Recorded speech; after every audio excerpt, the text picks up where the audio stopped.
Channel में आप सभी का स्वागत है। आपके साथ मैं हूं चित्रा त्रिपाठी। लोकसभा चुनाव के लिए हर पार्टी ने पूरा जोर लगा दिया है।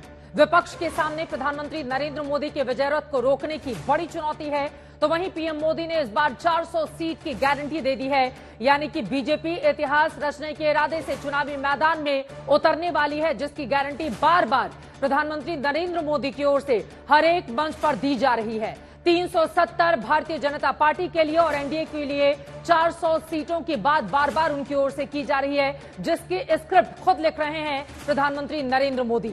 मोदी ने अपने इस फॉर्मूले को सफल करने के लिए कमर कस ली है, ताबड़तोड़ रैलियां कर रहे हैं, वहीं एक के बाद एक कई बड़ी योजनाओं को हरी झंडी भी दिखाई जा रही है।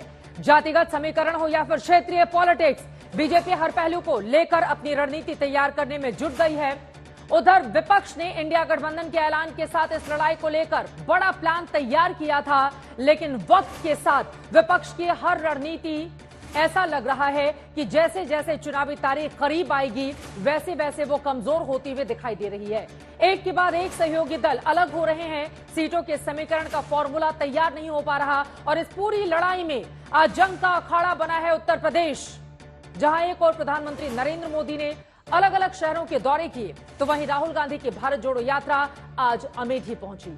इस लड़ाई का अंदाजा इस बात से आप लगा सकते हैं कि जिस यूपी में बीजेपी ने कभी सीटों को जीतने के लिए टारगेट 80 का फॉर्मूला तैयार किया हो, उसी यूपी में कांग्रेस के सामने चुनौती अपनी पारंपरिक सीट अमेठी को दोबारा पाने की है। ऐसे में बीजेपी के 400 के फॉर्मूले के सामने विपक्ष कहां पर खड़ा हुआ है, किस तरह की रणनीति अब विपक्षी इंडिया की ओर से बनाई जा रही है। समाजवादी पार्टी की ओर से ताबड़तोड़ एक के बाद एक अपने उम्मीदवारों को खड़ा करके क्या भारतीय जनता पार्टी को मात देने की कोशिश उत्तर प्रदेश में की जा रही है। कई ऐसे मुद्दे हैं जिसको लेकर सीधा सवाल हम पूछने वाले हैं, लेकिन उसके पहले यह रिपोर्ट देखिए।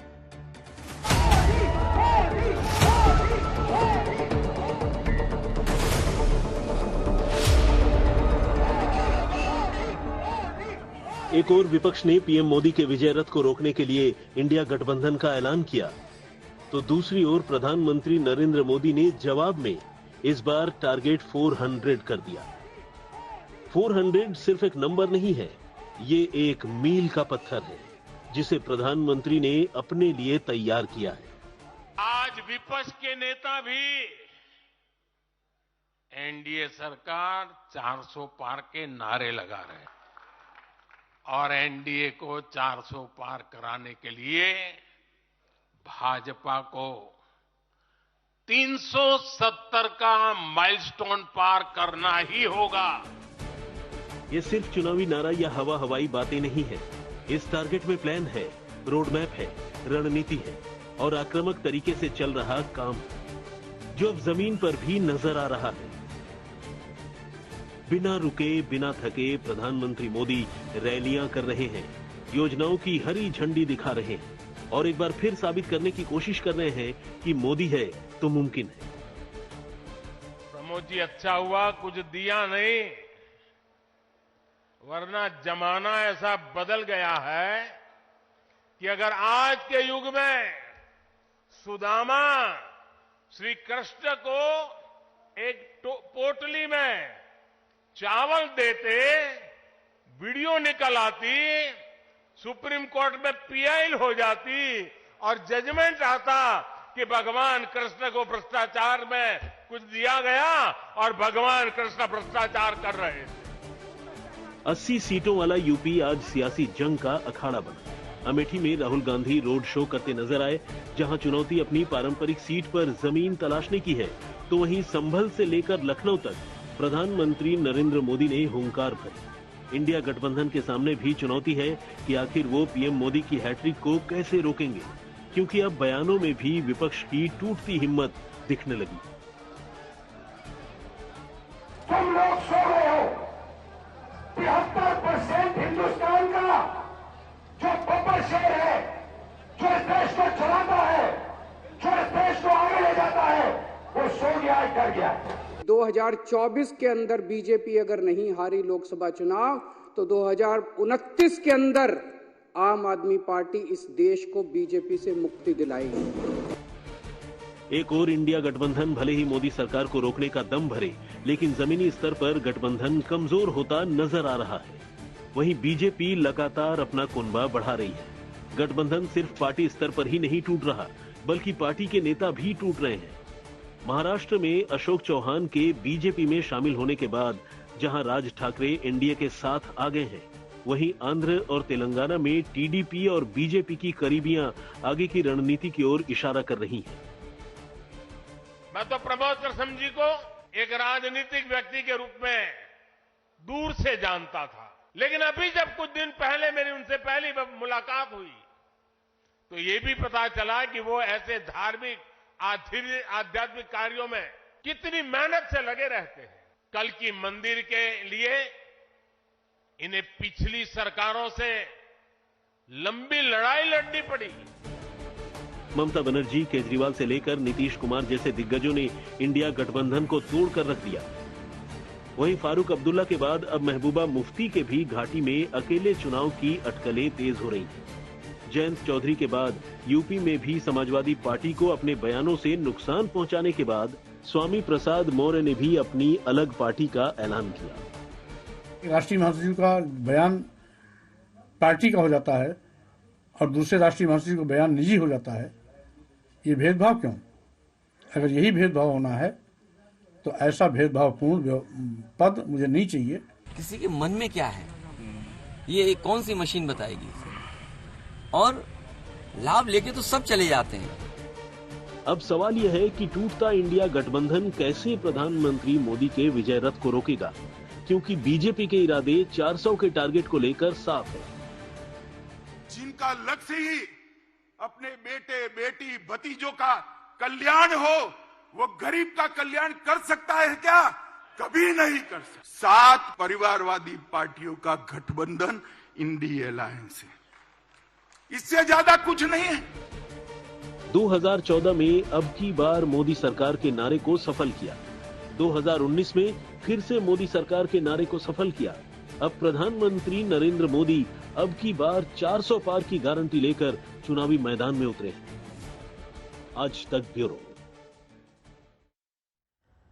और इन सब के बीच एक बड़ी खबर है, जल्दी से आपको बता देते हैं, उसके बाद दंगल में डिबेट की शुरुआत करेंगे। आपको बताते चलें कि समाजवादी पार्टी की ओर से लोकसभा चुनावों के मद्देनजर अपनी दूसरी लिस्ट भी आज जारी कर दी गई है। जैसे जैसे चुनाव की तारीख करीब आती हुई चली जा रही है, उसके मद्देनजर समाजवादी पार्टी यहां पर अपनी रणनीति के साथ आगे बढ़ी है। 11 प्रत्याशियों के नाम दूसरी लिस्ट में है। दूसरी लिस्ट भी आज समाजवादी पार्टी की ओर से जारी कर दी गई है। आपको बताते चलें कि मुजफ्फरनगर से हरेंद्र मलिक के नाम का ऐलान किया गया है। आंवला सीट से नीरज मौर्य को उतारा है। शाहजहांपुर से राजेश कश्यप को टिकट दिया है। हरदोई से उषा वर्मा को, मिश्रिक से रामपाल राजवंशी को, आरके चौधरी को मोहनलालगंज से उतारा है चुनावी मैदान में। एसपी सिंह पटेल हैं, प्रतापगढ़ से उनको टिकट दिया गया है। बहराइच से रमेश गौतम को, गोंडा से श्रेया वर्मा को, गाजीपुर से सबसे अहम गाजीपुर से अफजाल अंसारी को। आपको बताते चले पिछली बार बीएसपी के टिकट पर अफजाल अंसारी चुनावी मैदान में थे, वहां से सांसद बने वो, समाजवादी पार्टी ने सपोर्ट किया था और इस बार गाजीपुर सीट से अफजाल अंसारी को चुनावी मैदान में उतारा है समाजवादी पार्टी ने। चंदौली से वीरेंद्र सिंह को टिकट दिया गया है। दूसरी लिस्ट में 11 प्रत्याशियों के नाम का ऐलान है। इसके पहले पहली लिस्ट भी उसकी ओर से जारी की जा चुकी थी, जिसमें शफीकुर रहमान बर्क जैसे तमाम नेताओं के नाम थे। कुल मिलाकर 80 लोकसभा सीटों पर ताबड़तोड़ एक के बाद एक अखिलेश यादव की ओर से नामों का ऐलान किया जा रहा है। उसके पीछे की बड़ी वजह यह बताई जा रही है, पिछली बार आपको याद होगा 2019 में बहन मायावती के साथ चुनाव लड़ने के बावजूद समाजवादी पार्टी को 2014 जैसा रिजल्ट यानी कि सिर्फ 5 सीटों पर जीत हासिल होती है, जबकि अगर बात करें बीएसपी को तो 10 सीटों पर बीएसपी को जीत हासिल होती है, यानी कि बड़ा फायदा नहीं हुआ था। लेकिन इस बार मुजफ्फरनगर से हरेंद्र मलिक, आंवला से नीरज मौर्य, शाहजहांपुर से राजेश कश्यप, हरदोई से उषा वर्मा, मिश्रिक से रामपाल राजवंशी, मोहनलालगंज से आरके चौधरी, प्रतापगढ़ से डॉक्टर एसपी सिंह पटेल, बहराइच से रमेश गौतम, गोंडा से श्रेया वर्मा, अफजाल अंसारी गाजीपुर से, चंदौली से वीरेंद्र सिंह लोकसभा में समाजवादी पार्टी के प्रत्याशी होंगे। आपको बताते चले, वैसे तो भारतीय जनता पार्टी की रणनीति रही है कि पहले ही अपने उम्मीदवारों के नाम का ऐलान करके एक मनोवैज्ञानिक बढ़त को हासिल कर लिया जाए, लेकिन यहां पर उत्तर प्रदेश के मद्देनजर समाजवादी पार्टी इस बढ़त को हासिल करना चाहती है। यही कारण रहा कि दूसरी लिस्ट भी आज जारी कर दी गई है। वहीं दूसरी तरफ आपको यह भी ध्यान में रखना चाहिए कि अभी कांग्रेस पार्टी के साथ सीटों का बंटवारा नहीं हुआ है, जबकि 11 सीटें कांग्रेस पार्टी को देने का ऐलान सपा प्रमुख की ओर से किया गया था, लेकिन वहां पर कांग्रेस के कई नेताओं की ओर से इसका विरोध किया गया था। कई ऐसे सवाल हैं जिसको लेकर दंगल में बड़ी चर्चा करने वाले हैं। खास मेहमानों की मौजूदगी है, उनका तारुफ परिचय आपसे करवा देती हूं। प्रेम शुक्ला जी, राष्ट्रीय प्रवक्ता भारतीय जनता पार्टी के हमारे साथ जुड़ चुके हैं। डॉक्टर आशुतोष वर्मा जी, समाजवादी पार्टी के प्रवक्ता हमारे साथ मौजूद हैं। Abhishek Jha ji, spokes person JDU के हमारे साथ हैं। Sanjeev Jha ji, MLA, spokes person आम आदमी पार्टी के हमारे साथ मौजूद हैं। और हमारे साथ जुड़ चुके हैं आशुतोष जी, आप राजनीतिक विश्लेषक हैं। आप सभी का बहुत बहुत स्वागत है। प्रेम शुक्ला जी, आपसे ही शुरुआत करते हुए, ताबड़तोड़ एक के बाद एक समाजवादी पार्टी की ओर से अपने उम्मीदवारों के नाम का ऐलान करके मनोवैज्ञानिक बढ़त हासिल करने की कोशिश की जा रही है यूपी में। क्या करेगी बीजेपी? भारतीय जनता पार्टी को पूर्ण विश्वास है कि वो 80 में से 80 सीटें जीतने में सफल होंगे। यहाँ तो आज ही श्रीमान अखिलेश यादव का बयान आया है कि कांग्रेस जब तक सीटों के बंटवारे का निर्णय नहीं लेती तब तक हम उनकी न्याय यात्रा में भी शामिल नहीं होंगे। यानी उन्होंने जो है कांग्रेस को चेतावनी दी है कि आप सीटों का, जो हम सीटें आपको खैरात में दे रहे हैं, क्योंकि सीटों की संख्या 11 इनकी तरफ से घोषित हुई है। जब दोनों दलों में वार्ता चल रही है तो दोनों दलों को संयुक्त रूप से किसको कितनी सीटें लड़नी है, ये ऐलान तो संयुक्त रूप से होना था। लेकिन समाजवादी पार्टी के सुप्रीमो द्वारा एक तरफा उनको 11 सीटें प्रदान किए जाने की बात करके यह संकेत दिया गया कि हम आपको खैरात दे रहे हैं, आपको खैरात मंजूर है तो ले लीजिए, नहीं तो ठीक है, आपको हम कुछ नहीं देंगे। तो यहाँ तो जो है दोनों के बीच में टकराव, और आप देख रही हैं कि किस तरह से समाजवादी पार्टी के एक महासचिव श्रीमान स्वामी प्रसाद मौर्य उनका साथ छोड़कर चले गए और ये आरोप लगाते हुए गए कि पीडीए के लोगों को राज्यसभा ये भेज नहीं रहे हैं। अभी कल सलीम शेरवानी उनको छोड़ के चले गए। पल्लवी पटेल का बयान आप सुन ही चुकी हैं। तो समाजवादी पार्टी जो है वो मनोवैज्ञानिक बढ़त नहीं, बल्कि जो उनके विरुद्ध उनकी ही पार्टी में असंतोष है, उनके ही गठबंधन का ठिकाना नहीं है। राष्ट्रीय लोकदल के साथ सीटों का उन्होंने ऐलान किया और राष्ट्रीय लोकदल ने उनका साथ छोड़ दिया। तो वो उनकी जो स्थिति है वो इतनी डामाडोल है, उस डामाडोल स्थिति को सुर्खियों में आने से बचाने की उनकी कवायद है। आशुतोष वर्मा जी, क्या डामाडोल स्थिति हो गई है इस वक्त मौजूदा इंडिया गठबंधन की? और जब कांग्रेस पार्टी के साथ आप लोगों का अलायंस है तो समाजवादी पार्टी खुद ही उम्मीदवारों के नाम का ऐलान किए जा रही है, कांग्रेस पार्टी को जो करना हो करे। मतलब कुछ इस तरह की स्थिति क्या यूपी को लेकर आप लोगों ने नहीं बना दी है? धन्यवाद चित्रा जी। चित्रा जी, जब गुजरात और मध्य प्रदेश का चुनाव चल रहा था तो चुनाव की तारीख से पहले भारतीय जनता पार्टी ने अपने कैंडिडेट को घोषित किया था, और तब आपके ही चैनल में आपने कहा था कि पार्टी का आत्मविश्वास और दूसरों पर मनोवैज्ञानिक बढ़त, ये भारतीय जनता पार्टी का तरीका है और ये उसको फायदा दिलाएगा जी। मुझे लगता है कि आज भी वही चीजें, वही समय है। समाजवादी पार्टी ने आज से लगभग 1 साल पहले ही कहा था कि हमारी लोकसभा की पूरी तैयारी है 80 की 80 सीटों पे, और कहीं ना कहीं हम अपने कैंडिडेट्स को, अपने प्रत्याशियों को वो पूरा समय देना चाहते हैं कि जनता के बीच में इस बात में जरा सा भी उहापोह ना हो कि आपको टिकट मिल रहा है कि नहीं मिल रहा है जी। आप बिल्कुल सीना चौड़ा करके आराम से जाइए और चुनाव लड़िए, क्योंकि जनता इस समय हमारे साथ में खड़ी है और वो भारतीय जनता पार्टी को हराने में सक्षम है। अभी मैं सुन रहा था भारतीय जनता पार्टी के प्रवक्ताओं में जो गठबंधन को सीट देने के लिए खैरात की बात करते हैं। मुझे ताज्जुब होता है कि अपना दल, निषाद पार्टी और अभी राजभर पार्टी जिसको खैरात नहीं मिली है, ऐसी कितनी खैरातें भारतीय जनता पार्टी बांट रही है मुझे नहीं पता है। गठबंधन से ही पैदा हुई पार्टी अब गठबंधन के साथियों को खैरात और भीख जैसे शब्दों से उद्बोधित करती है। ये भारतीय जनता पार्टी का एक राजनीतिक स्तर दिखाई पड़ता है। रही बात हमारी, देखिए हम साफ साफ कहते हैं अब तक हमने 27 सीटें लगभग घोषित कर दी हैं, और 27 सीटों में पीडीए का फॉर्मूला क्या होता है ये आपको आज की लिस्ट और इसके पहले जो 11 की लिस्ट थी समझ में आ गई थी। समाजवादी पार्टी अपने उसूलों पे, अपने विचारधारा पे मजबूती तरीके से पिछड़े, दलित, अल्पसंख्यक और आदि आबादी के साथ में खड़ा हुआ है। किसी को कहीं भी संकोच नहीं है, कोई कितनी भी नैरेटिव बनाने की कोशिश कर ले। हम कहते हैं लड़ाई हम लड़ रहे हैं और फ्रंट फुट पर लड़ रहे हैं। हमारे साथ कोई रहता है तो ठीक, नहीं रहता है तो ठीक है। हमारे साथ माननीय जनेश्वर मिश्रा, हमारे साथ मुलायम सिंह यादव, हमारे साथ आजम खान, हमारे साथ अखिलेश यादव, इन सब की शक्ति है, इन सब की मनोवैज्ञानिक विचारधारा है और हम उसके साथ आगे बढ़ रहे हैं। ठीक है, आपने जो बातें कही हैं प्रेम शुक्ला जी, अब खैरात जैसे शब्दों का इस्तेमाल आपने ही किया तो पलटकर उन्होंने आप पर आरोप लगा दिया। आप इस पर जवाब दे दीजिए, उसके बाद बाकी मेहमानों के पास जाऊंगी। देखिए हम जो है, मैंने यही कहा कि भारतीय जनता पार्टी जब किसी के साथ गठबंधन करती है तो गठबंधन के साथ ही संयुक्त रूप से इसका ऐलान करते हैं। ये सीटें जो है अपनी तरह, राष्ट्रीय लोकदल को सीटें बांटी, राष्ट्रीय लोकदल ने इसको इंकार कर दिया, गठबंधन से बाहर हो गई। ये जो है कांग्रेस को 11 सीटें, इसलिए मैं खैरात कह रहा हूं क्योंकि बारंबार समाजवादी पार्टी के नेताओं का बयान आया कि वो तो 2 सीटों पर भी लड़ने लायक नहीं, एकाधिक लोगों का बयान आया। और पीडीए की जो बात है, ये मेरा आरोप नहीं है, स्वामी प्रसाद मौर्य जो है वो आप ही के महासचिव थे, सलीम शेरवानी आप ही के महासचिव थे, 3 राज्यसभा सदस्यों में से 2, एक क्रमांक पर जया बच्चन, दूसरे क्रमांक पर आलोक रंजन और तीसरा जो अनुसूचित जाति से आते हैं उनको तीसरा आपने जो है क्रमांक पर आपने घोषित किया राज्यसभा। तो आपका वंचित समाज, शोषित समाज के लिए क्या संकल्प है, ये साफ तौर पर आप ही के सदस्य कह रहे हैं। ये मेरा बयान नहीं है, भारतीय जनता पार्टी का आरोप नहीं है। तो अगर आप जो हैं ये मानते हैं कि जया बच्चन पीडीए हैं, 1000 करोड़ की संपत्ति रखने वाली जया बच्चन जो है पीड़ित समाज से आपकी दृष्टि में आते हैं, तो फिर आपकी दृष्टि में जो है वो भरपूर जो है संपन्न समाज कौन सा है, यह भी जरा स्पष्ट कर दीजिए। क्योंकि वैसे भी जो है श्रीमान मुलायम सिंह यादव के कार्यकाल में आपने सीबीआई की रिपोर्ट ये है, कांग्रेस के जमाने वाली सीबीआई की, कि 35,000 रुपए में आपका तो मकान बन जाता है।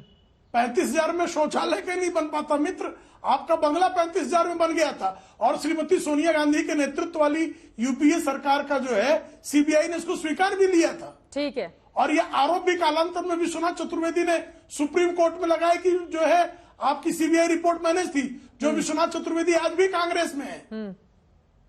ठीक है, इस पे आशुतोष जी 2 लाइन में जवाब दीजिए, बाकी लोग भी इंतजार कर रहे हैं। नहीं चित्रा जी, मुझे लगता है कि भारतीय जनता पार्टी के प्रवक्ताओं की याददाश्त बहुत ही अल्प होती है। अभी ये हमको बता रहे थे कि हमारे ही नेता है, छोड़ के चले गए। अरे 2022 में आपकी सरकार में स्वामी प्रसाद मौर्य कैबिनेट मिनिस्टर थे और एक दिन पहले वो भारतीय जनता पार्टी की तारीफ कर रहे थे। आपकी नाक के नीचे वो समाजवादी पार्टी के 11 विधायकों के साथ भर्ती हुए थे। तब तक आपको ये बात याद नहीं आई थी। तो याददाश्त को दुरुस्त रखिए। ये सनातन को नहीं गाली दे रहे थे। राजनीति में इस तरीके के आरोप लगाने से पहले मेरी याददाश्त बहुत अच्छी है, तब तक वो सनातन को नहीं गाली दे रहे थे। रही बात आपको आगे करके अपनी बात रखेंगे। मेरी बात जो आपने तीसरा व्यक्ति जो एमएलसी बनाने के लिए आपने राज्यसभा भेजने के लिए, जरा उसकी संपत्ति के बारे में बता दीजिए कि कहां कहां कौन कौन है। मैं तो नाम भी नहीं लेना चाहूंगा किसी चैनल पे किसी व्यक्ति का। तो आप कितने कितने धनाढ़ियों को लेके चल रहे हैं, ये भारतीय जनता पार्टी दूसरे पर आरोप ना लगाए भाई। चलिए ठीक है, आप थोड़ा विस्तार देते हैं, बाकी लोगों को भी लेकर आते हैं। चुनावी संपत्ति किसकी कितनी है, चुनावी हलफनामे में सामने आएगी तो हम लोग बताते हुए चले जाएंगे। आप लोग नाम लीजिए चाहे नहीं लीजिए, मीडिया तो सबके बारे में जानकारी देगा ही। संजीव झा जी, अब आपके पास आते हुए, चूंकि मुख्यमंत्री अरविंद केजरीवाल का बयान सामने आया है कि आम आदमी पार्टी 2029 के चुनाव में देश को बीजेपी से मुक्त कराएगी, इस बयान का तो सीधा सा मतलब यही हुआ ना कि 2024 में फिर आप लोग मान चुके हैं कि भारतीय जनता पार्टी आ रही है। संजीव झा जी। नहीं कतई नहीं। देखिए मुझे लगता है कि 2024 में जब प्रधानमंत्री जी बड़ी बड़ी बातें करते हैं, हाँ। किसी भी राजनीतिक पार्टी या व्यक्ति का उसका नीति क्या है, उसका सिद्धांत क्या देखना बहुत जरूरी होता है। अगर प्रधानमंत्री जी इतने ही कॉन्फिडेंट हैं कि हम 400 पार कर जाएंगे, तो आदर्श घोटाला में जिसमें प्रधानमंत्री जी रो पड़े थे कि विधवा का सैनिक की विधवा का मकान खा लिया, उसको अपनी पार्टी में शामिल करा लिया। वो आदर्श घोटाला से आदर्श नेता राज्यसभा सांसद बन गए। जिस नीतीश कुमार जी ने कहा था कि अब मर जाएंगे बीजेपी में नहीं जाएंगे, अमित शाह जी कह रहे थे कि दरवाजा हमेशा के लिए बंद है। आज वो दरवाजा कैसे खुल गया? अगर बहुत तो निश्चिंत होते तो ये नौबत उनकी नहीं आती। अभी देखिए ना, आप अगर आप देखेंगे महाराष्ट्र के राज्यसभा की लिस्ट में देख रहा था, सब तो कांग्रेस, अशोक चौहान कांग्रेस से आए, मिलिंद देवरा कांग्रेस से, चंद्रकांत पेंडेकर कांग्रेस से, प्रफुल्ल पटेल एनसीपी से। भारतीय जनता पार्टी कहाँ है? तो आप समझिए उस भारतीय जनता पार्टी कार्यकर्ताओं का क्या होगा, बिहार में जाके क्या कहेगा वो कि नीतीश कुमार जी बहुत ईमानदार हो गए जी, वोट करो। कैसे कहेगा अशोक चौहान बहुत अच्छे नेता जिसको दिन रात कार्यकर्ता गाली दिया? तो आपने तो अपने कार्यकर्ताओं का भी नहीं सोचा। आप तो कार्यकर्ता परेशान है कि हम किस मुंह से वोटर के पास जाएंगे, जनता के पास जाएंगे।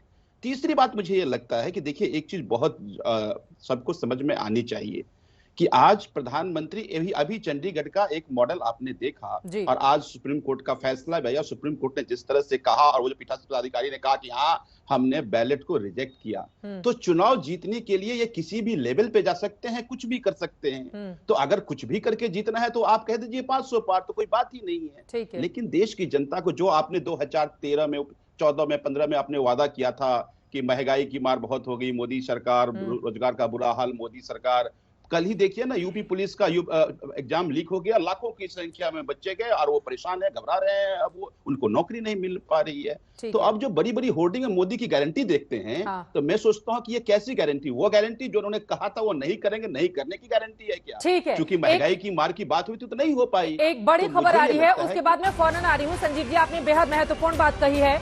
बड़ी खबर ये आ रही है, संदेश खाली पीड़ितों से मुलाकात कर सकते हैं प्रधानमंत्री नरेंद्र मोदी। आज तक से बातचीत में शुभेंदु अधिकारी, भारतीय जनता पार्टी के बड़े नेता की ओर से यह बयान आया है, 7 मार्च को नॉर्थ 24 परगना जा सकते हैं प्रधानमंत्री नरेंद्र मोदी। और शुभेंदु अधिकारी ने कहा है कि जिस तरह का बर्बरतापूर्ण बर्ताव किया गया है संदेश खाली की महिलाओं के साथ, प्रधानमंत्री नरेंद्र मोदी उनसे मुलाकात कर सकते हैं। शुभेंदु अधिकारी को फिलहाल संदेश खाली जाने की इजाजत मिल गई है। क्या कुछ कहा गया है बीजेपी के नेता की ओर से, सुनिए। प्रधानमंत्री जी का ऑफिशियल प्रोग्राम तो प्रधानमंत्री जी का ऑफिस से ही होगा, लेकिन हम लोग का तैयारी चल रहा है, नॉर्थ 24 परगना में भी होने का बात है। और प्रधानमंत्री जी बंगाल का जो मातृशक्ति है, देवी शक्ति, उनका साथ बात करना चाहता है। जो इनिशियल हमारी जानकारी है, हम लोग प्रिपरेशन कर रहा है, फाइनल जब आएगा तब होगा। संदेश खाली मुद्दा और भी एक खुशखबरी है, कल्याणी एम्स भी ऑनरेबल प्राइम मिनिस्टर चालू करने वाला है। 25 तारीख को Kalyani AIIMS inauguration honourable prime minister करेंगे। तो प्रधानमंत्री संदेश खाली में जाकर पीड़ित महिलाओं से मुलाकात कर सकते हैं। शुभेंदु अधिकारी को आप सुन रहे थे। पश्चिम बंगाल में भी पारा वहां पर गर्म है। आपको बताते चले 42 लोकसभा की सीटें हैं और वहां पर दीदी ने एकला चलो की रणनीति अपनाई है, यानी कि वहां पर भी कोई समझौता किसी गठबंधन के साथ नहीं होने जा रहा है। जो आरोप यहां पर लगाए गए हैं आम आदमी पार्टी की ओर से, मुझे लग रहा है कि जेडीयू के प्रवक्ता से अभिषेक झा जी, उनकी ओर से अपनी बात पूरी कर लीजिए। संजीव जी अपनी बात पूरी कर लीजिए जल्दी। अब बड़ा अच्छा कहा आपने। आज बंगाल जा रहे हैं प्रधानमंत्री। देखिए मुझे लगता है कहीं भी महिलाओं का अत्याचार हो उसके खिलाफ सरकार की जिम्मेदारी खरी होनी चाहिए। लेकिन मणिपुर तो नहीं गए ना प्राइम मिनिस्टर, मणिपुर के लोग चीखते रहे, चिल्लाते रहे। तो मुझे लगता है ये देश सब देख रहा है। और आप अगर झूठ बोल के, जुमला कर करके, गुमराह करके वोट लोगे, ऐसा नहीं है। तो लोग तो हिसाब किताब करेगा ना आपसे।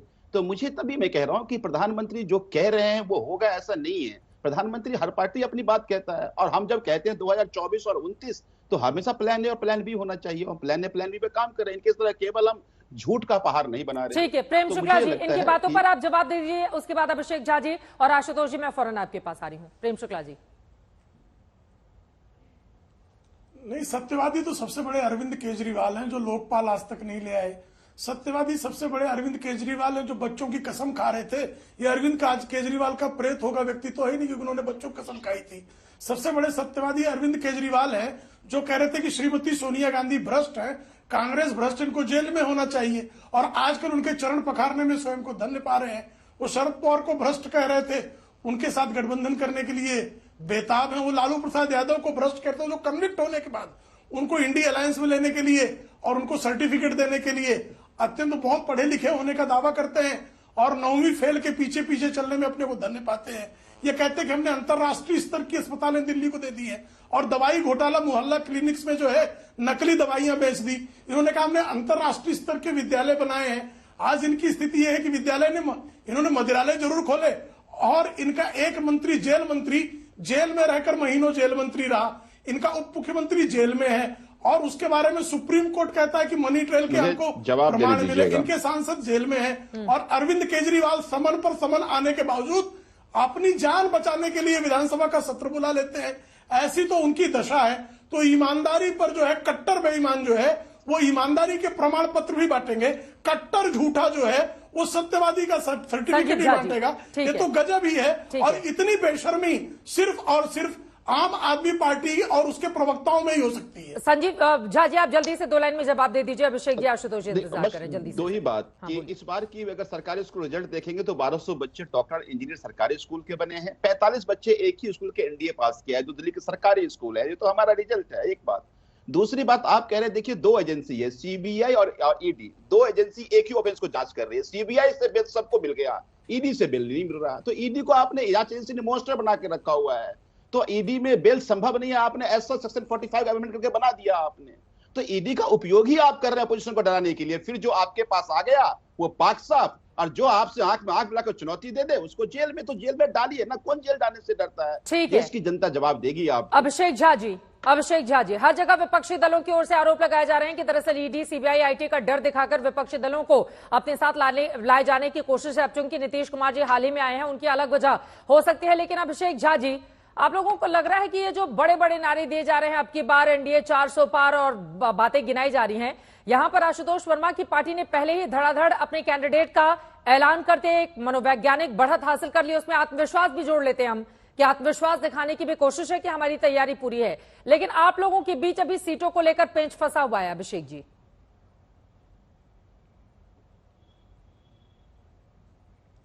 नीतीश कुमार जी को या हमारी पार्टी को किस बात का डर दिखाया गया चित्रा जी?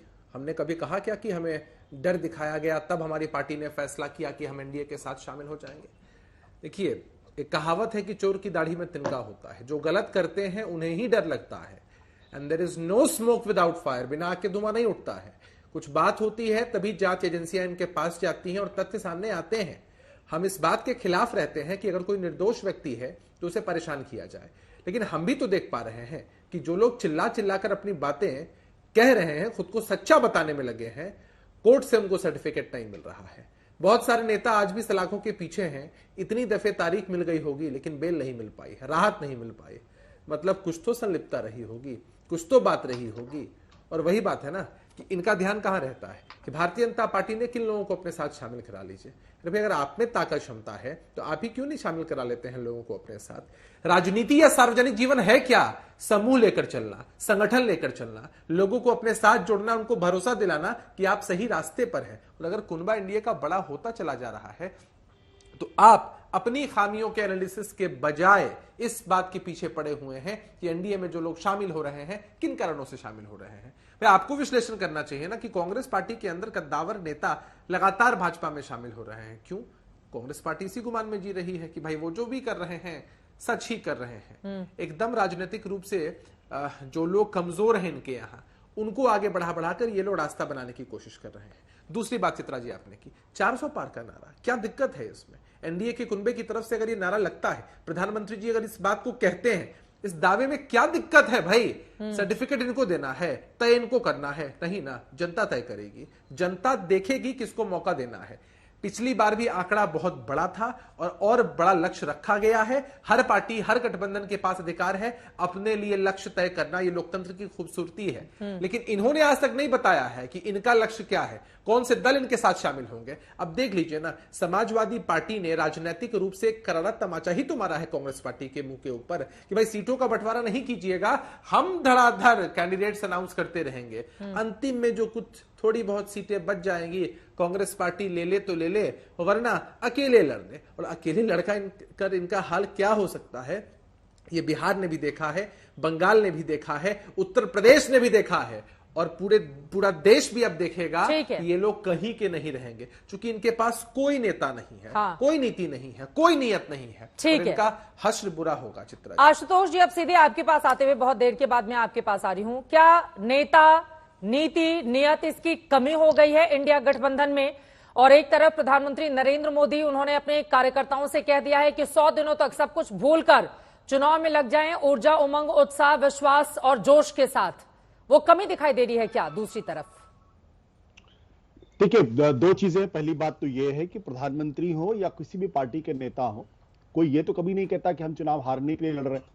वो हमेशा कहते हैं कि हम चुनाव जीतने के लिए लड़ रहे हैं। और अगर प्रधानमंत्री जी 400 पार का नारा अगर दे रहे हैं या बीजेपी के लिए 370 का नारा दे रहे हैं तो इसमें कुछ भी गलत नहीं है।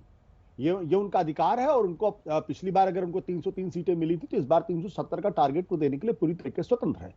और इसमें तो कोई दो राय है ही नहीं कि आज की तारीख में भारतीय जनता पार्टी देश की सबसे मजबूत पार्टी है, साथ ही साथ उसका एक बड़ा जनाधार है और नरेंद्र मोदी जैसा एक नेता उनके पास है, तो उस और सरकार भी उनके पास है। जहां तक विपक्ष की बात है, तो विपक्ष आज की तारीख में बिखरा हुआ दिखाई पड़ता है। इससे विपक्ष के नेता भी इनकार नहीं कर सकते हैं। नीतीश कुमार क्यों चले गए, ये अपने आप में सवाल तो पूछा जाएगा, या फिर जयंत चौधरी क्यों चले गए, ये सवाल तो पूछा जाएगा, या अभी ओम प्रकाश राजभर अगर वो छोड़ के जा रहे हैं तो लोग तो सवाल पूछेंगे ना। और अगर ममता बनर्जी कभी ये कहेंगी, राजभर जा चुके हैं, स्वामी प्रसाद मौर्य ने भी ऐलान कर दिया बिल्कुल अलग होने का। हाँ। तो अब ममता बनर्जी अगर चुनाव के बीच में या चुनाव शुरू होने के पहले बोलेंगे कांग्रेस पार्टी को 40 सीटें भी नहीं मिलेंगी, तो आप उसके लिए भारतीय जनता पार्टी को थोड़ी दोष दे देंगे। उसके लिए तो खुद गठबंधन के साथियों को आपस में बैठ के बात करनी पड़ेगी, आपस में बातचीत करनी पड़ेगी। और अगर केजरीवाल जी ये कहते हैं कि 24 नहीं 29 में, तो इसका मतलब आप तो कंसीड कर रहे हैं ना कि 2024 की लड़ाई हम हार चुके हैं।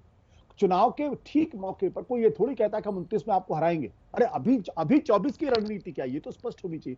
तो देखिए, इसमें तो कोई दो राय नहीं है कि आज की तारीख में भारतीय जनता पार्टी को क्लियर एज है इस चुनाव में। अब आने वाले 25 दिनों में या आने वाले 50 दिनों के अंदर पूरी राजनीति बदल जाए तो इसमें कोई दो राय नहीं। जहां तक उत्तर प्रदेश का प्रश्न है, उत्तर प्रदेश में मुझे नहीं लगता किसी तरीके का कोई कंफ्यूजन है। वहां पे कांग्रेस और समाजवादी पार्टी के बीच में देर से देर गठबंधन होगा। सीटों के डिस्ट्रीब्यूशन के समय में इस तरीके की बातें होती हैं, एक दूसरे को आंखें दिखाई जाती हैं और एक तरीके की बातें की जाती हैं। आपको अच्छी तरीके से याद होगा क्या कर्नाटक के अंदर भारतीय जनता पार्टी और जेडीएस के बीच में सीटों का गठबंधन हो गया क्या?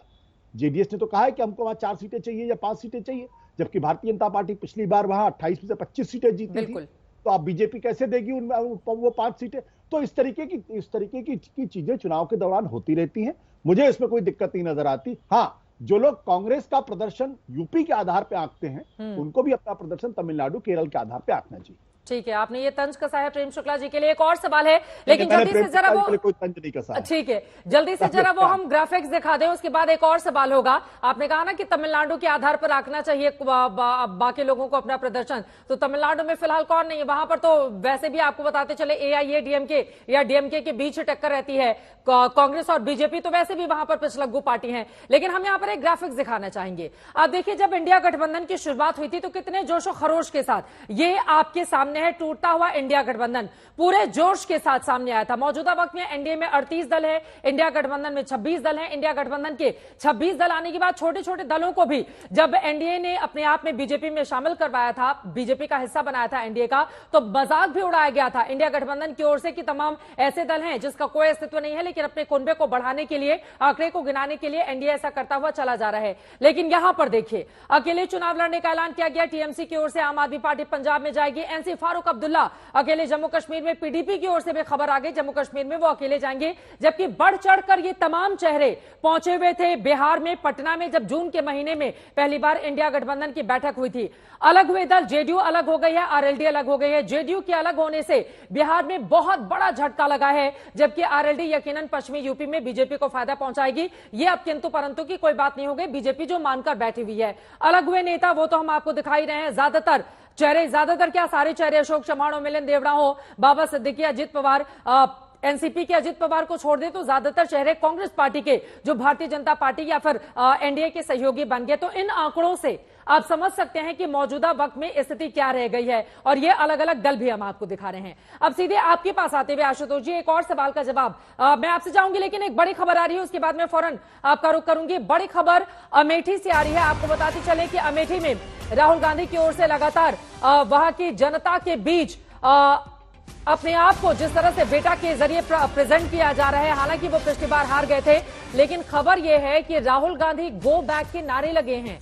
राहुल गांधी अमेठी में हैं, वहां पर वो प्रचार भी कर रहे हैं। स्मृति ईरानी ने वहीं दूसरी तरफ राहुल गांधी पर बड़ा आरोप लगा दिया है। स्मृति ईरानी भी अमेठी के दौरे पर हैं। बड़ी खबर यह है, अमेठी में राहुल गांधी का विरोध देखने को मिल रहा है, जहां पर राहुल गांधी गो बैक के नारे लगे हैं। जो व्यक्ति बिना सहारे अपनी पैतृक सीट तक लड़ नहीं सकता, उसको कोई भी नेता क्यों सहायता करेगा। अमेठी वो लोकसभा क्षेत्र है जहां पर साल 2019 में मैं सिर्फ कांग्रेस के प्रत्याशी से नहीं लड़ी थी, मैं एक ऐसे प्रत्याशी से लड़ी थी जिसने सपा और बसपा दोनों का सहयोग लिया। जिसे खुद सहारे की जरूरत है वो दूसरों का सहारा कैसे बनेगा। स्मृति ईरानी सीधा हमला करते हुए राहुल गांधी पर आपके पास आते हुए, स्मृति ईरानी के बयान पर भी आपकी प्रतिक्रिया आशुतोष जी। और जो सवाल मैंने पूछा था कि इतने जोश के साथ जो इंडिया गठबंधन ऐसा लग रहा था कि भारत के मानचित्र पर उभरा है, जैसे जैसे चुनाव की तारीख नजदीक आती हुई चली गई वो बिखरता हुआ क्यों दिखाई देने लगा? देखिए, उसका एकमात्र बल्कि 2-3 कारण है, लेकिन सबसे बड़ा कारण यह है कि विचारधारा के स्तर पर अगर एकरूपता नहीं होती है और सिर्फ सत्ता पाने के लिए या सत्ता के लिए अगर आप एकजुट होते हैं तो उसमें इस तरीके के बिखराव दिखेंगे, इसमें कोई दो राय नहीं है। लेकिन आज की तारीख में मैंने जैसा पहले कहा, फिर मैं एक बात दोहरा देता हूं, इंडिया गठबंधन के अंदर बिखराव है।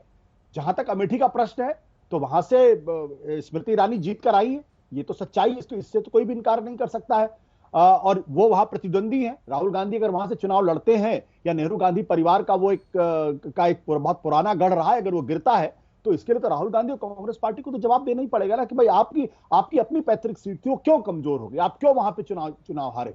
गो बैक के नारे वगैरह को मैं बहुत ज्यादा इंपॉर्टेंस नहीं देता हूं, क्योंकि आप कहीं भी 10-15 लोग खड़े हो जाएंगे जो गो बैक के नारे देते हैं। आपको याद होगा पिछले करीब 1-1.5 साल पहले की बात है, तमिलनाडु के अंदर बाकायदा जब प्रधानमंत्री जी वहां गए थे तो सोशल मीडिया पर भी इसको बड़े पैमाने पर वायरल कराया गया, प्रधानमंत्री गो बैक, प्रधानमंत्री गो बैक। ये इसका कोई मतलब नहीं होता राजनीति के अंदर। और जहां तक चुनाव हारने की बात है तो ममता बनर्जी जब 200 सीट लेकर पश्चिम बंगाल के अंदर आई थी, लेकिन खुद अपनी सीट हार गई थी वो। बिल्कुल। तो राजनीति में इस तरीके की चीजें होती। मेरा अपना मानना है कि राहुल गांधी को इस बार फिर अमेठी से चुनाव लड़ना चाहिए। हार या जीत होती रहती है, उसका कोई बहुत महत्व नहीं होता है। लेकिन क्या राहुल गांधी ऐसा करेंगे, ये बड़ा सवाल बना हुआ है। फिलहाल अमेठी में राहुल गांधी जरूर मौजूद हैं। मैं आपके पास आऊंगी प्रेम शुक्ला जी, लेकिन जल्दी से एक बार मैं टिप्पणी ले लेती हूं समाजवादी पार्टी का आशुतोष शर्मा जी। अखिलेश यादव राहुल गांधी के इस यात्रा में क्यों नहीं शामिल हो रहे हैं? नहीं चित्रा, देखिए, हम इस बड़े गठबंधन को हम कंफ्यूजन की स्थिति में नहीं डालना चाहते। हम बहुत साफ तरीके से कह रहे हैं कि कांग्रेस के साथ हमारा रहना और इस इंडिया गठबंधन की मजबूती का एक सबब बनेगा। लेकिन उसके पहले इस बातों पे क्लियर हो जाना चाहिए कि हमारे साथ जो प्रत्याशी लड़ रहे हैं वो किसके साथ में हैं, किस पार्टी के सिंबल के साथ में लड़ रहे हैं। और हमको लगता है कि हमने ये तैयारी पूरी कर रखी है। आज भी माननीय अखिलेश यादव ने बोला है कि कई लिस्टों में और कई बातों बात में हो सकता है कि आज देर रात तक या कल सुबह तक इस चीजों में फाइनल हो जाए, तो हम इंडिया गठबंधन की राहुल गांधी की इस न्याय यात्रा में शामिल होने में हमको बहुत हर्ष होगा। अरे वो हर्ष आपको कब होगा, यही तो सवाल है। उधर ड्राइविंग सीट पर बैठे हुए थे तेजस्वी यादव बिहार में, यहाँ पर अखिलेश जी का इंतजार अब कब तक राहुल गांधी करते रहेंगे, ये सवाल बड़ा है। लेकिन प्रेम शुक्ला जी, अब आपके पास आते हुए, राहुल गांधी अमेठी पहुंचे तो हैं और वहां पर वो अपनी ताकत भी दिखा रहे हैं। प्रेम शुक्ला जी। जी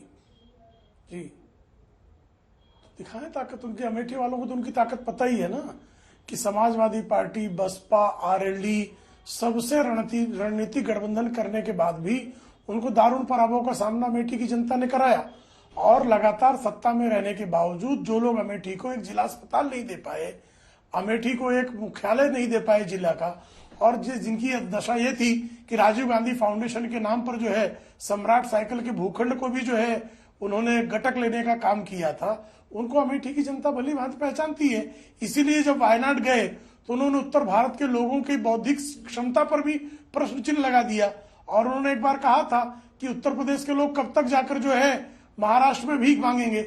महाराष्ट्र में भी बसा हूं, मेरी 5 पीढ़ियां महाराष्ट्र में रही हैं, लेकिन हम लोग कभी भीख नहीं मांगे हैं।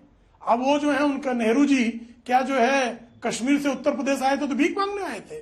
तो अजीब और करीब जो है रामपुत्रों को रोमपुत्र भिखमंगा तक कहने का दुष्कर्म करता रहा है। तो उत्तर प्रदेश की जनता भली भांति जानती है कि उनके मन में उत्तर प्रदेश के लोगों के प्रति जो है कितना जो है नफरत का भाव है, ये लोग भली भांति जानते हैं। इसीलिए जो है अमेठी में संभवतः अमेठी वासियों ने जो है सम्राट साइकिल के भूखंड को पचाने का घोटाला करने वालों के विरुद्ध गो बैक का नारा दिया होगा, जिन्होंने अमेठी को विकास से दूर रखा। अमेठी के तमाम गांव जो है लगातार गांधी परिवार के वहां सत्ता में रहने के बावजूद अंधेरे में रहे, सड़कें नहीं रही, नल से जल नहीं पहुंचा, शौचालय नहीं बने, गरीबों के मकान नहीं बने। ये सब स्मृति ईरानी के कार्यकाल में बने हैं। गरीबों को मकान मिला, गरीबों के खाते खुले, गरीबों के घर में बिजली पहुंची, गरीबों के घर में पानी पहुंचा, जिला मुख्यालय बना, जिला अस्पताल बना। लोगों ने देखा कि किस तरह से जो राजीव गांधी फाउंडेशन ने जमीनों का अतिक्रमित कर रखा था वो मुक्त कराई गई और विकास योजनाओं में उनका लाभ हुआ। ठीक तो है। अमेठी की जनता जान रही कि उसका कल्याण कौन कर सकता है। ठीक है, आप ये दावा कर रहे हैं कि बीजेपी शासन में वहां पर बहुत सारा कामकाज हुआ है। संजीव झा जी, अब आपके पास आते हुए, आप लोगों ने भी पूरे जोश के साथ इंडिया गठबंधन को मजबूत बनाने की रणनीति तैयार की थी, लेकिन पंजाब तक जाते जाते आम आदमी पार्टी ने ही अपनी रणनीति चेंज कर ली। अगर आप वहां पर कांग्रेस के साथ नहीं लड़ेंगे तो फिर बीजेपी को हराने और ये दम दिखाने का फिर क्या फायदा संजीव झा जी? यानी कि आपकी भी नहीं बन रही है पंजाब के मुद्दे पर कांग्रेस से?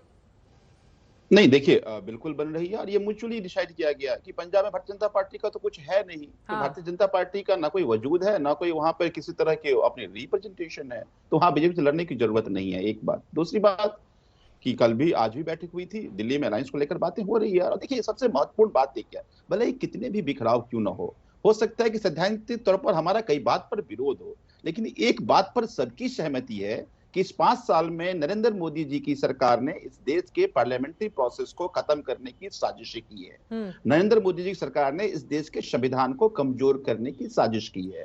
10 साल पहले जो यहाँ की देश की जनता से वादा किया था, उस वादा से उन्होंने वो पीछे हटे हैं। तो ये जरूरत है एकजुट केवल इसलिए रह रहे हैं कि इस देश की जनतांत्रिक व्यवस्था बचे। आपने देखा ना 3 महत्वपूर्ण कानून संसद में बनता है। अब वहां पर अगर आप कांग्रेस पार्टी के खिलाफ अपने कैंडिडेट खड़े करेंगे तो कांग्रेस पार्टी की ही पोल खोलेंगे, कांग्रेस आपके खिलाफ कैंडिडेट खड़े करेगी तो आपकी कमियां गिनाएगी। तो पंजाब के लिए नारा अलग, दिल्ली के लिए नारा अलग, चुनाव लोकसभा का, ये कैसे चलेगा संजीव झा जी? एक ही नारा है कि कैसे इस देश के अंतिम व्यक्ति को अच्छी शिक्षा कैसे मिलेगी, अंतिम स्वास्थ्य की सुविधा कैसे मिलेगी, रोजगार के अवसर कैसे मिलेंगे और कैसे ये देश आगे बढ़ेगा। ये एक ही नारा है सबका। प्रधानमंत्री जी उस नारे में फेल रहे। प्रधानमंत्री जी ने 2014 में बहुत जोर से कहा था बहुत हुई महंगाई की बार, अब की बार मोदी सरकार, लोग कांग्रेस की महंगाई से परेशान होकर को मौका दिया था, लेकिन प्रधानमंत्री जी उस वादे पर खड़े नहीं हो पाए। जो रोजगार की बात कहा था, लोगों ने वोट दिया था, पर रोजगार 2 करोड़ की बात थी, आज 2 करोड़ तो छोड़िए, जो रोजगार थे उससे भी कम रोजगार रह गया देश में। तो प्रधानमंत्री जी ने जो वादा किया था, उस वादे से प्रधानमंत्री उस वादे को पूरा करने में सफल नहीं रहे। तो मुझे लगता है कि अब जरूरत है इस देश को आगे बढ़ाने का। आगे तभी बढ़ेगा जब हर एक व्यक्ति को अच्छी शिक्षा। आशुतोष जी, अगर बीजेपी वादा पूरा नहीं कर पाई प्रधानमंत्री नरेंद्र मोदी के नेतृत्व में, तो फिर ये बार बार हर चुनाव दर चुनाव वो जीतती हुई कैसे चली जा रही है? अभी हाल ही में 3 बड़े राज्यों के रिजल्ट आए हैं। 2024 में भी आप भी इस बात को स्वीकार करना है कि बीजेपी को एक एज तो है विपक्ष इंडिया के ऊपर, तो चुनाव दर चुनाव वो जीत कैसे हासिल करती हुई चली जाए? इतनी कमियां गिना रहे हैं संजीव झा जी कि कुछ किया ही नहीं है बीजेपी ने।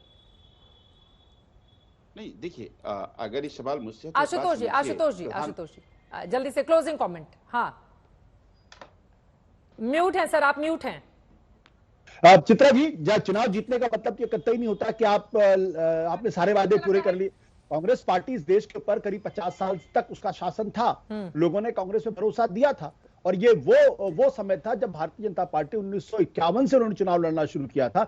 40 साल बाद किसी राज्य के अंदर उनकी सरकार बनी थी, और 40 साल के बाद भी भारतीय जनता पार्टी को 10-12% वोट ही मिलता था। तो क्या ये कहा जाए कि भारतीय जनता पार्टी की सारी, लेकिन इस बात को भी समझना होगा कि कांग्रेस पार्टी का गठन कब हुआ था और यहां पर जनसंघ कब अस्तित्व में आकर चुनाव लड़ता है। यहां पर दोनों ही तरफ के अपने अपने दावे हैं, लेकिन इन सब के बीच मुकाबला हर बढ़ते दिन के साथ रोचक होता हुआ चला जा रहा है। बीजेपी की हुंकार है 370 पार, 400 पार का नारा एनडीए के लिए, तो वहीं दूसरी तरफ इंडिया गठबंधन भी दमखम के साथ चुनावी मैदान में उतरने के लिए तैयार है। किसके दावे में कितना दम दिखता है, इसका फैसला तो आप जनता को करना है। हर एक जानकारी, हर एक खबर लगातार आप देखते रहेंगे आज तक पर। दंगल में अभी के लिए दीजिए इजाजत। देश और दुनिया की तमाम खबरों के लिए आप देखते रहिए आज तक।